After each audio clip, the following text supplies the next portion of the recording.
Olá pessoal, boa tarde. Para nós aqui, boa tarde. Para vocês aí, quem sabe, bom dia. E para outros lá, onde está minha filha, boa noite. Então, a Fundação Cultural de Curitiba, através do seu programa de apoio e incentivo à cultura, que é do Fundo Municipal de Cultura, né, com o apoio da Prefeitura Municipal de Curitiba, proporciona todo ano editais para a classe artística, né, voltado para todas as linguagens, com o intuito de disseminar todas as artes pelos bairros, por todos os bairros da cidade. E é assim que a divisão de folclore da Fundação Cultural, em 2019, fez um edital do folclore, e nós estivemos participando e fomos contemplados com o projeto Fábulas Italianas, né? Essas fábulas, elas são mais um exemplo dos contos de narrativa oral, os contos universais, né?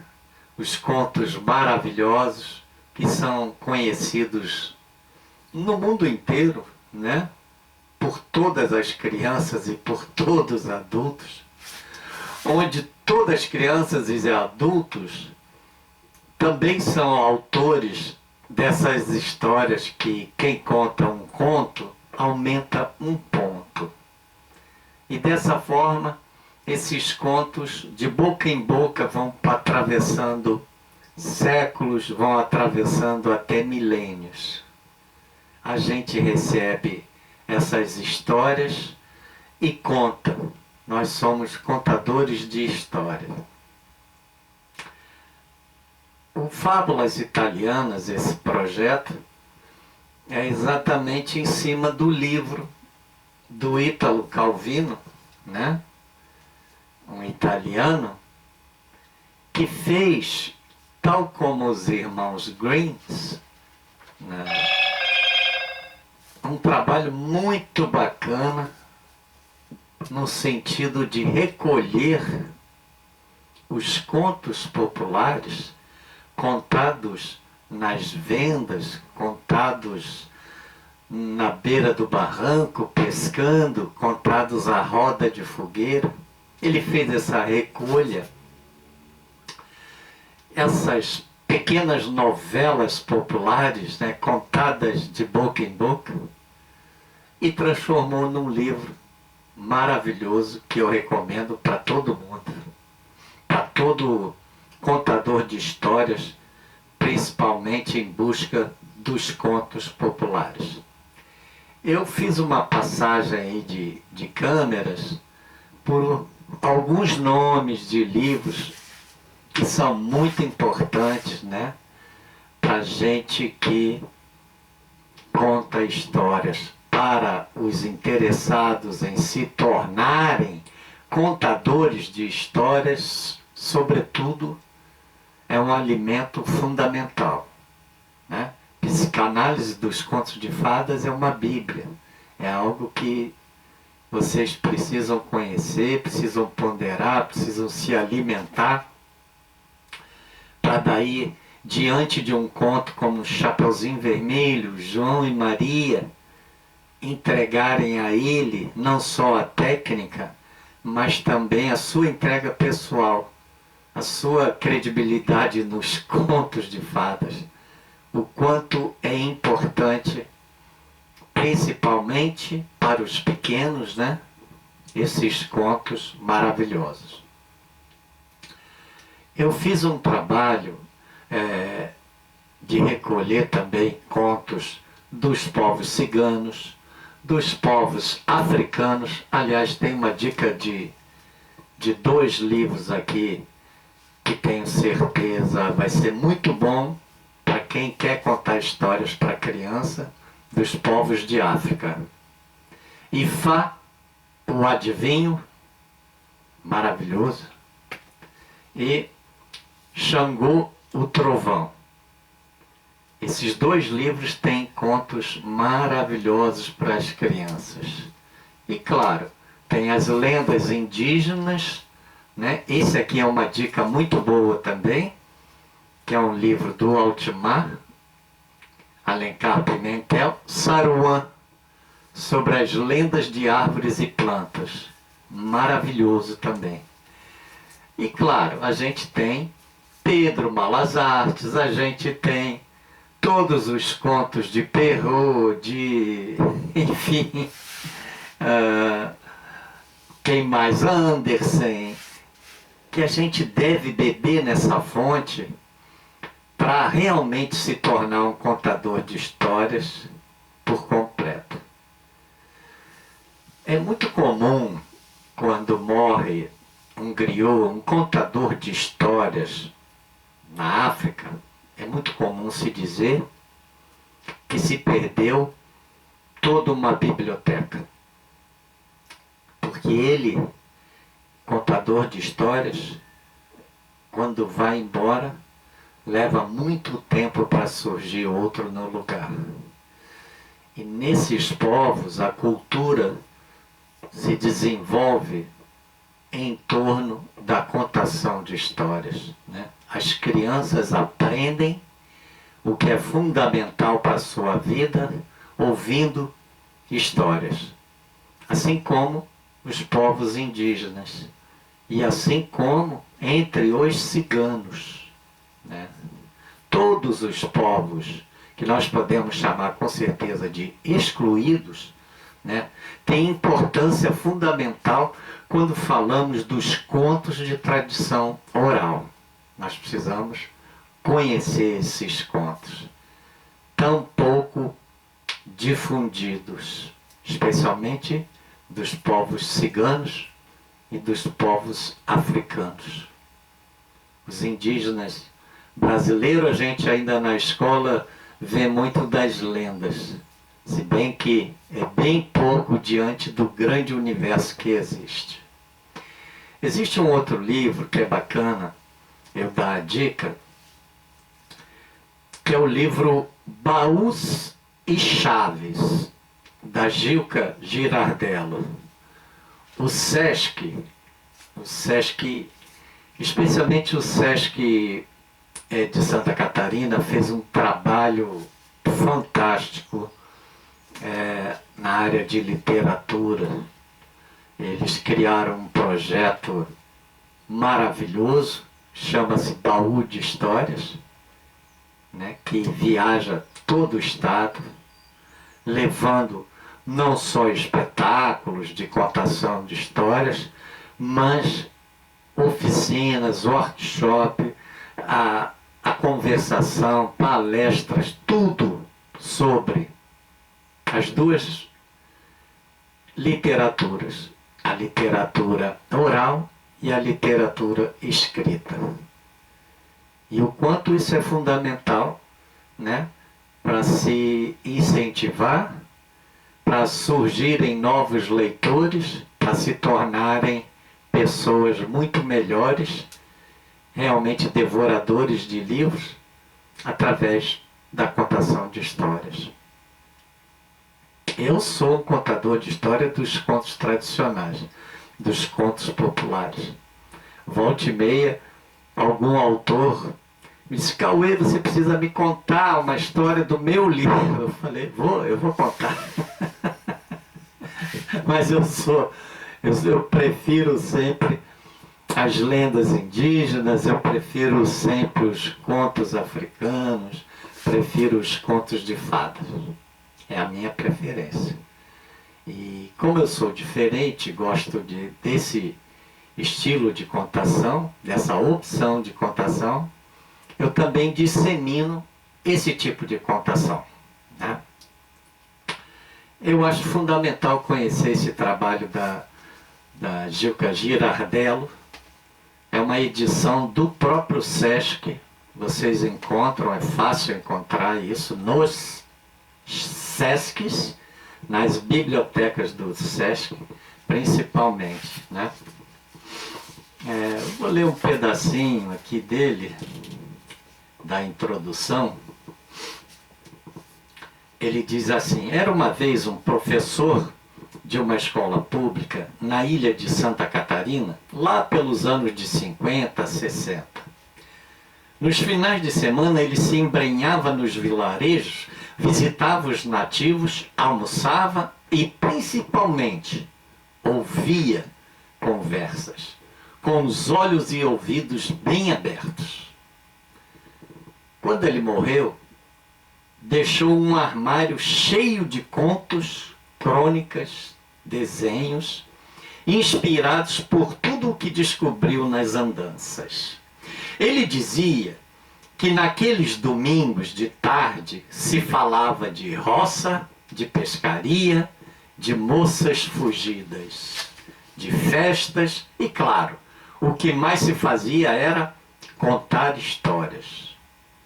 Eram histórias que vão passando de boca em boca, guardadas no baú do pensamento humano como relíquias dos dias de antanho vividos pelos ancestrais.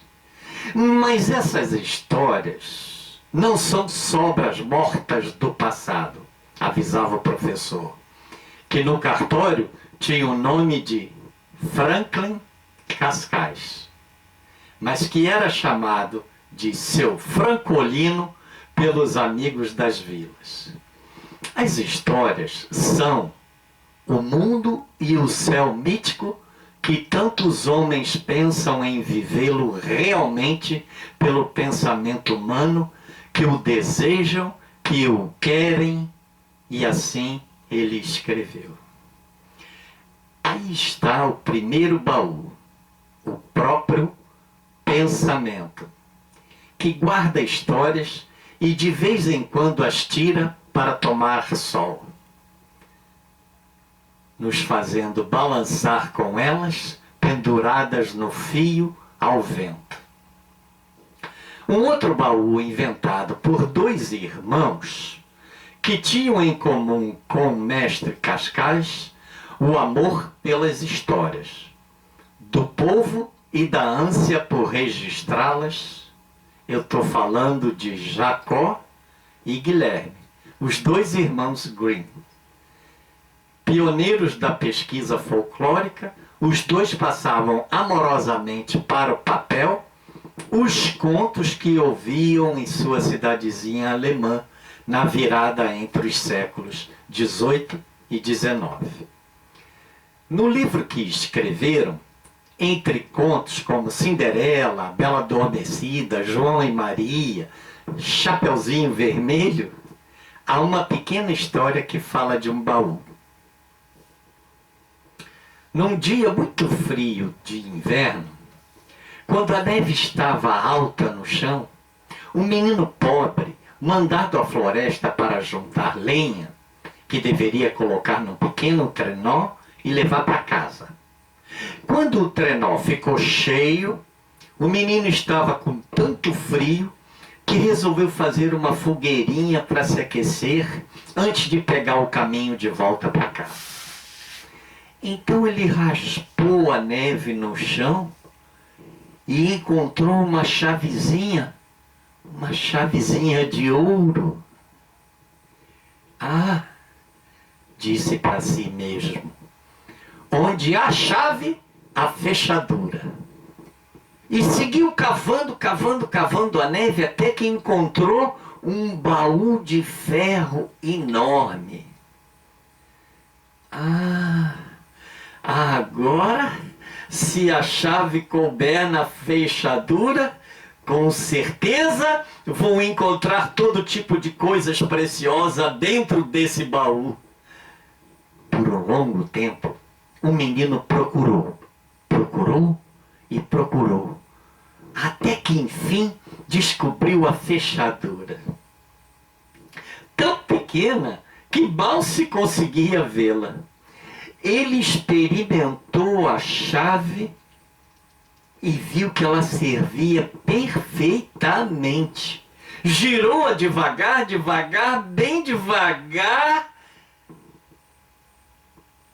E se a gente tiver paciência de esperar, até que ele termine de girar e abra a tampa,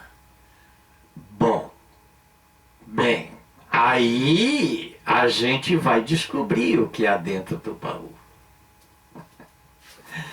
Quando depois de contar essa história, a gente pergunta às pessoas o que será que tinha dentro do baú? As respostas vêm rápidas e variadas. Tesouros, banquetes, elfos, outro baú fechado? Nada. O conto torna palpável a grande matéria-prima da narração de histórias. E de toda a arte literária, a capacidade de enxergar imagens com o olho interior, a partir desse baú. Meio cheio, meio vazio. Meio cheio porque guarda, como o baú do professor Francolino guarda as relíquias da lembrança e da cultura. Meio vazio, porque tem espaço para as imagens e vozes novas que se materializam em nosso pensamento a partir das palavras. Essa capacidade de fazer ver é que Ítalo Calvino, o do Fábulas Italianas, incluiu entre as grandes qualidades da literatura, ao lado da leveza, da rapidez, da exatidão.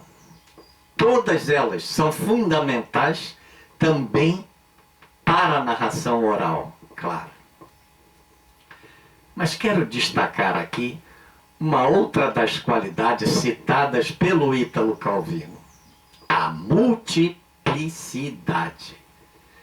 Ao valorizar a liberdade narrativa, onde cabem os mais variados e diferentes modos possíveis, ele diz: cada vida é uma enciclopédia, uma biblioteca, um inventário de objetos, uma amostragem de estilos onde tudo pode ser continuadamente remexido, reordenado de todas as maneiras possíveis. Cada vida é como a canastrinha da Emília e o baú de Cascais. Uma coleção de badulaques, um acervo de relíquias, todas possíveis de serem transformadas em repertório de histórias contadas. E por aí vai. Todas serem possíveis de serem mexidas e remexidas. Afinal, a grande beleza da narração oral está em que cada pessoa conta do seu jeito. Quem conta um conto aumenta um ponto. É assim na narrativa oral. Essa liberdade de você criar e recriar e criar de novo e mais uma vez e sempre. E melhor que tudo, quando você dissemina que quem conta um conto aumenta um ponto. Aí isso cresce pelo planeta inteiro, como vem crescendo, e enche bibliotecas, porque muitos querem escrever as lendas indígenas, as lendas dos povos africanos, as lendas e por aí vai, os contos, os mitos, as fábulas. essa maravilha que são os contos populares.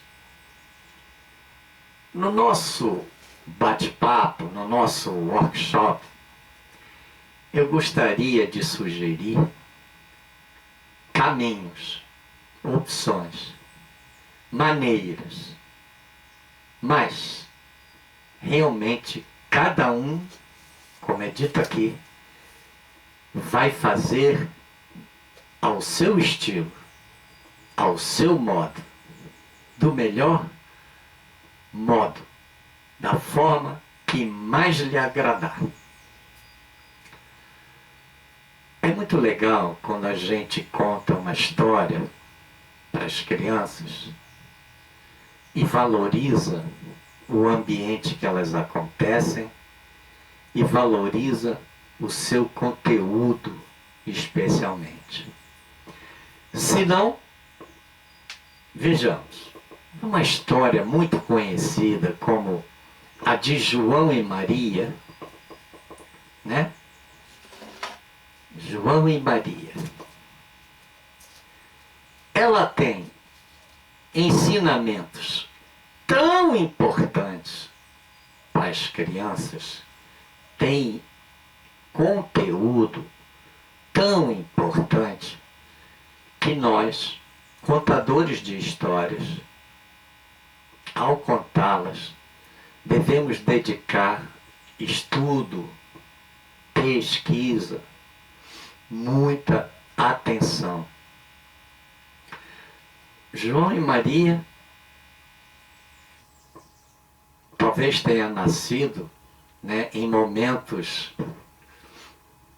no país da Alemanha, né, em momentos muito difíceis daquele país, né, onde os pais, né, são levados a uma ponderação incrível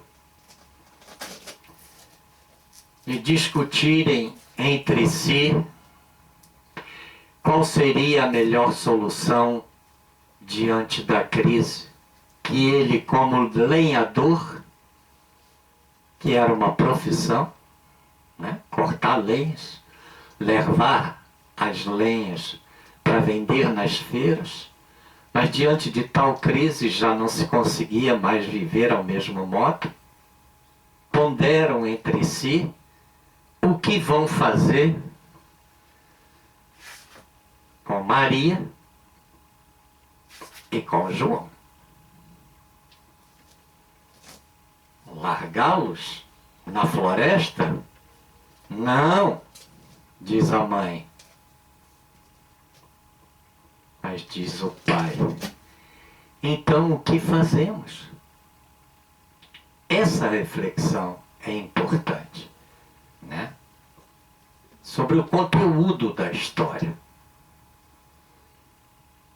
O que ela está trazendo e como é que isso vai ser levado para as crianças de uma forma leve, né?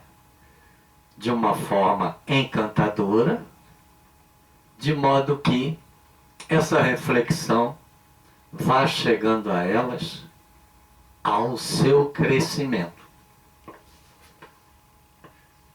João e Maria ainda têm outros ensinamentos, não é mesmo? Um menino e uma menina deixados à floresta à própria sorte, no meio de feras, com fome, aprendem a sobreviver. E digo de um outro ensinamento importante aos dias de hoje, muito importante: Maria, mulher, é quem apresenta no desenrolar da história, tá?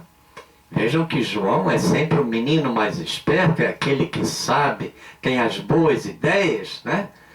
De deixar pedras pelo caminho para marcar o caminho e depois poderem voltar, e isso tendo dado certo, repete com o miolo de pão e se perdem e não conseguem voltar. surge a bruxa, o perigo, mas quem traz a sugestão, a proposta de como se livrarem do perigo é a menina, é Maria. Então, se a gente fizer um trabalho de decupagem, né, de um texto, de um conto, a gente vai poder separar cada coisa e ver a importância de cada uma delas. Os seus personagens, o seu cenário, não é mesmo? A indumentária aí dos personagens, mas o seu conteúdo. Esse conteúdo não pode se perder. E nem precisa ser discursivo, nem precisa ser moralista. Nossa, precisa trazer para as crianças, através da fantasia, do encantamento, toda essa informação importante para o seu crescimento. A história de Chapeuzinho Vermelho, que é maravilhosa também, eu adoro Chapeuzinho Vermelho. Igualmente, né? Pegamos os personagens, mãe, filha, avó, o lobo, e nós temos aí um belo ingrediente para uma aula. Uma apresentação da história por vocês, contadores de histórias, e depois da contação de histórias, desenhos e reflexões sobre a história levam as crianças a assimilarem a importância do conteúdo. O Chapeuzinho Vermelho, o aprendizado, a descoberta, né, da menina, o seu crescimento, o encontro com o perigo e como ela sai do perigo para continuar crescendo e experimentar outros perigos. Então, se vocês acompanharem também os contos, eu tenho um livro que não está aqui nesse momento, chama-se Sabedoria da China e da Índia. Meu Deus! Parece uma Bíblia enorme. Como tem contos interessantes. Muito interessantes. Todos eles fazem essa passagem por personagens, por conteúdos que são fundamentais para a inter-relação social, a inter-relação humana. O aprendizado é incrível.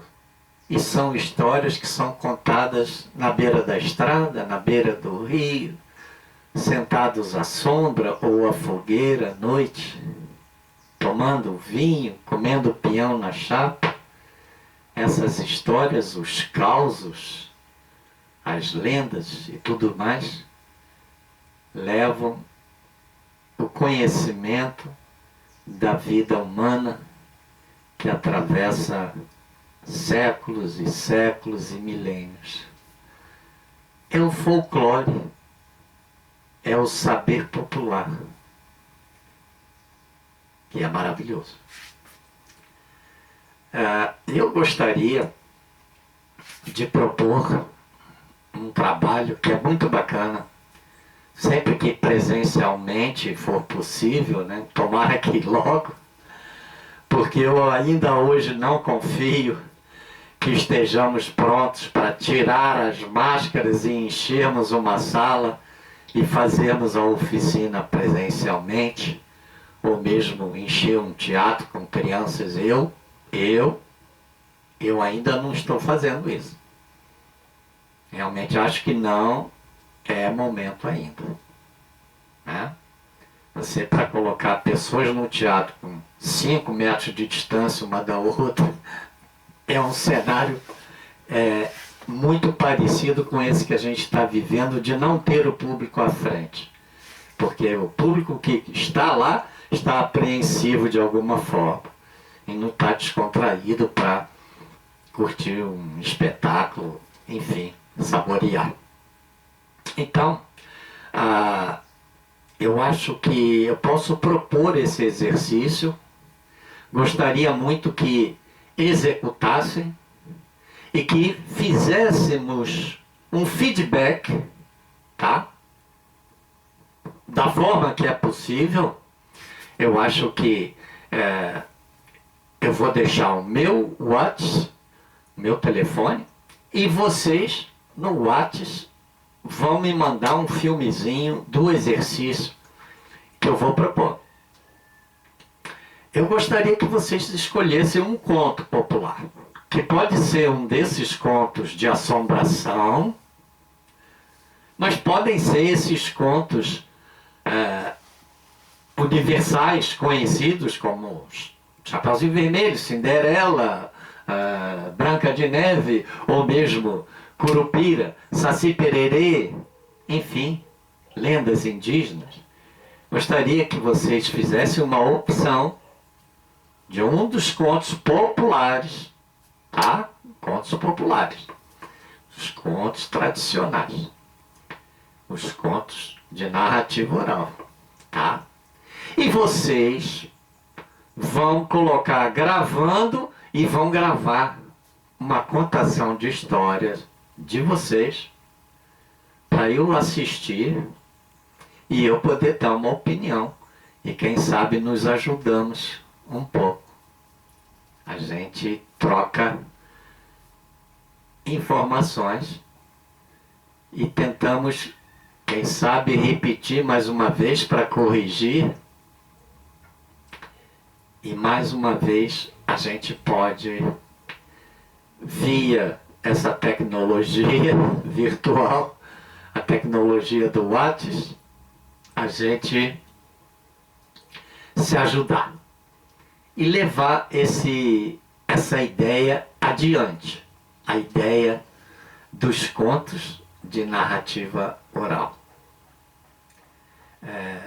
Existe muito para se fazer, existe muito para aprender. Né? Cada um vai optar pela forma que se sentir melhor. Eu digo que algumas coisas são importantes considerar. Esse estudo, essa pesquisa, a elaboração da história. Se você gosta de trabalhar as vozes dos personagens, é muito bacana, né? Como seria a voz de João, como seria de Maria, como seria da madrasta, como seria da bruxa, como seria... É bacana, é uma opção bem legal mesmo.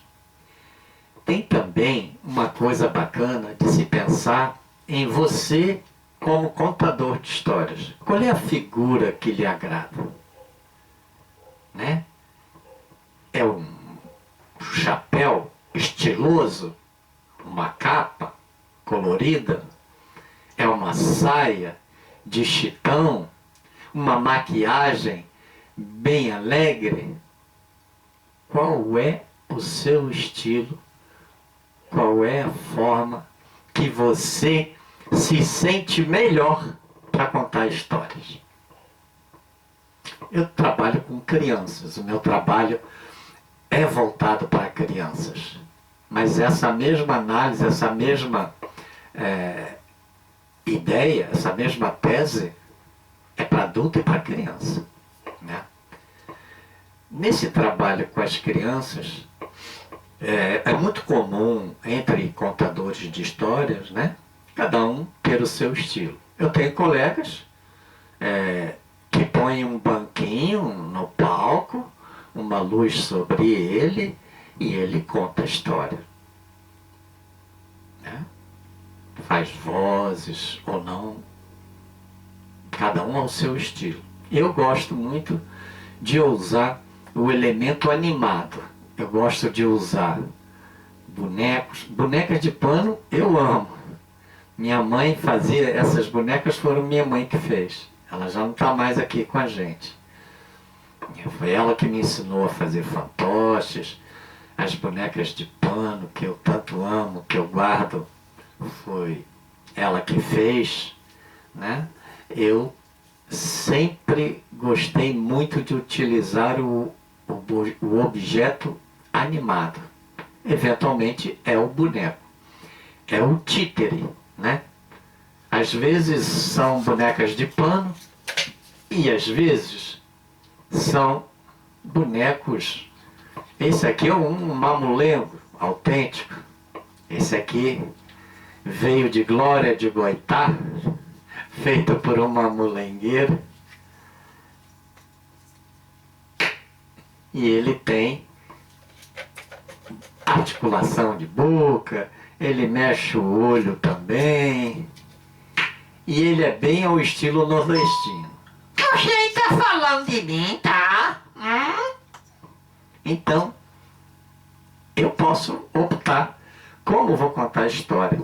Se utilizando bonecos, mamulengo, se utilizando marionetes, que eu também uso, é uma das coisas que eu uso, as bonecas de pano, ou às vezes eu não uso nada.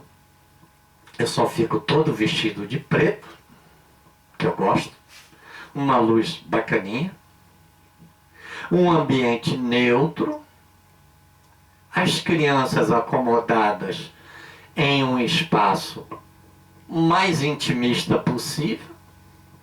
Eu não me sinto bem em grandes auditórios, grandes teatros para contação de histórias.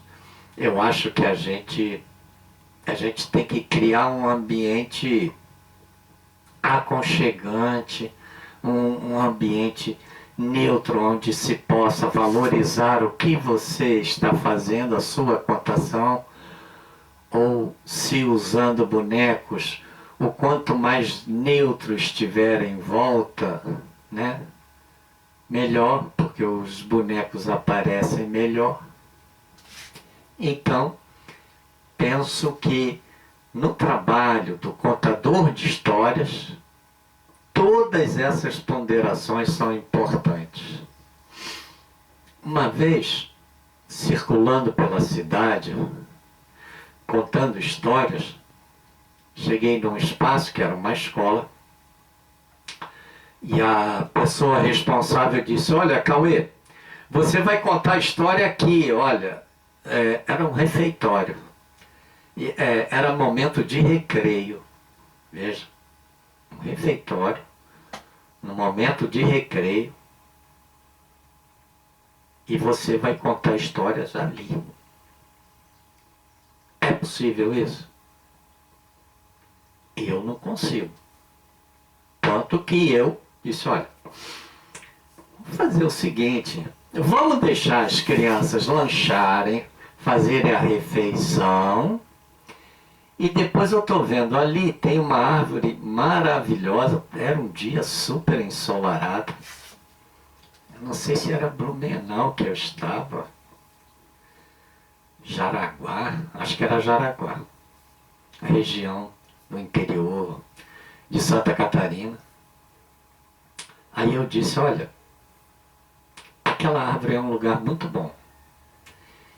Ela tinha uma espécie de uma praça em volta, né? A árvore dava sombra num redondo. Eu ali no meio, as crianças acomodadas na grama, criavam um ambiente gostoso para se fazer uma contação.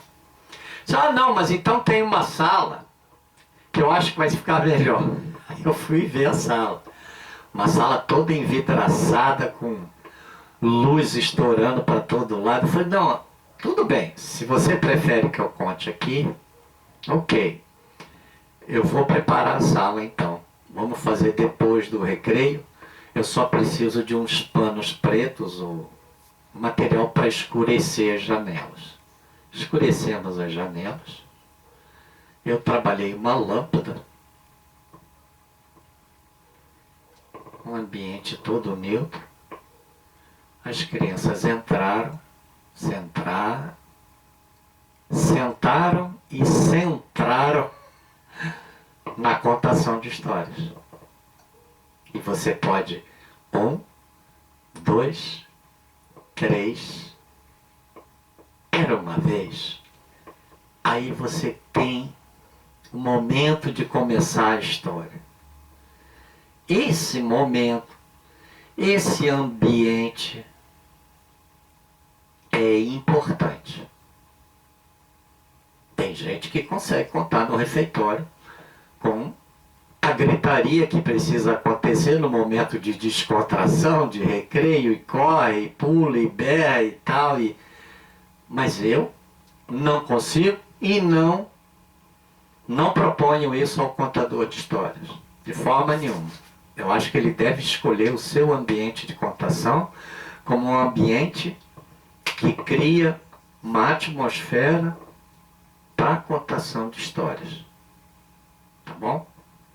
Então, diante de toda essa informação que nós já recebemos, quem assistiu o Joãozinho Sem Medo, que eu fiz a contação de histórias, e vai estar no YouTube, tá? Vocês vão poder acessar, vão ver a contação que eu fiz do Joãozinho Sem Medo, que é uma história do Ítalo Calvino, desse livro Fábulas Italianas, tá?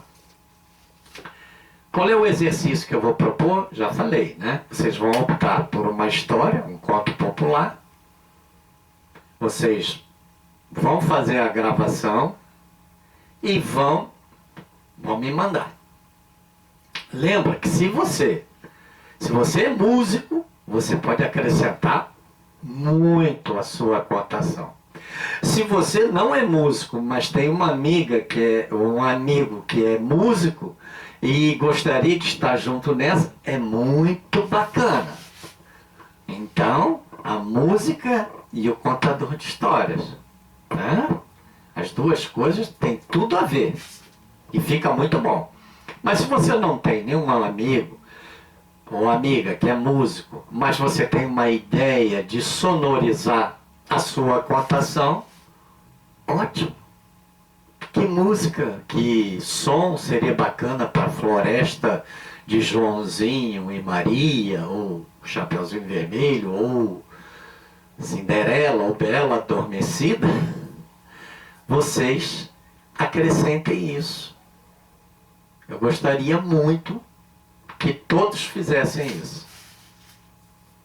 Faz isso e vai me mandar por WhatsApp. Não importa o tempo que a gente vai levar, porque se surgir muita gente que vai me mandar, eu de qualquer forma vou querer fazer um bom trabalho de ver, de sugerir e de pedir que você refaça de novo para a gente tentar chegar a um contador de histórias maravilhoso. Mais um colega contador de histórias. Vamos lá? Então, anote lá. Eu sou Cauê Perrota e o meu WhatsApp é 41 99905 9107. Tá bom? Trabalhando todo mundo. Contos de assombração, contos de fada, lendas indígenas, contos de Perrault, contos de Andersen, não sei. Faça uma opção, faz a pesquisa no texto, faz essa decupagem. Quem são os personagens centrais da história por onde ela passa? Pensa em como você quer contar essa história. Se você vai ter uma indumentária de contador de histórias, produz isso, uma capa, uma saia, uma maquiagem, um chapéu. Cria o seu ambiente de contação, considerando os que falamos, e vamos lá, vamos trabalhar.